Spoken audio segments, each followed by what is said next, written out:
嗱，頭先我講過，呢間廟有冇天井啊？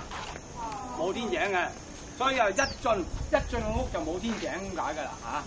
好啦，後皇係咩人咧？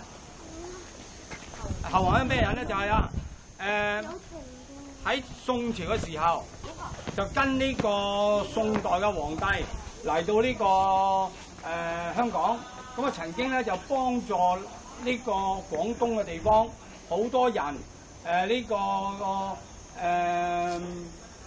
當時咧廣東係有呢個瘟疫，咁咧就會幫呢個掃除咗好多瘟疫。咁我咧紀念佢叫後皇廟，叫嗰個楊亮節。好啦，香港好多間後皇廟，我諗你哋記得附近有間好著名嘅後皇廟，我實識啦，九同我都住喺嗰度噶啦。九龍城嗰度啊？九龍城嗰度，民生書院嗰度，唔係後皇廟直情，後皇道後皇廟。咁咧嗰間係全香港最大嘅，呢間可能都好細噶。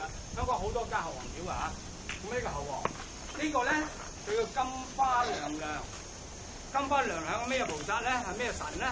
就係如果你屋企即係當時有屋企係生唔到結咗婚冇生唔到細路，或者生極多個女，咁嘅話咧佢想生個仔，咁嘅話咧就係嚟拜金花娘娘，希望生個仔。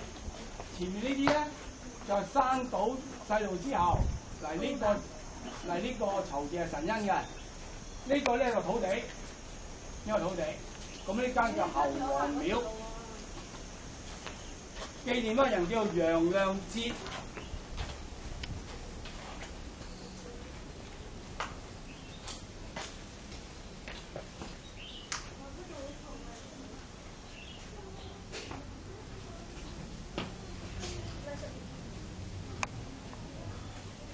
20年一班嘅咩嚇？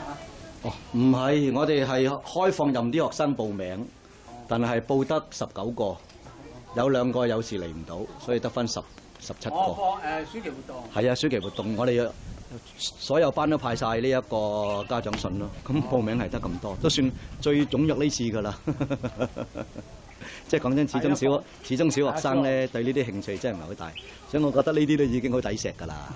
即係連呢啲咁嘅地方都肯嚟，真係。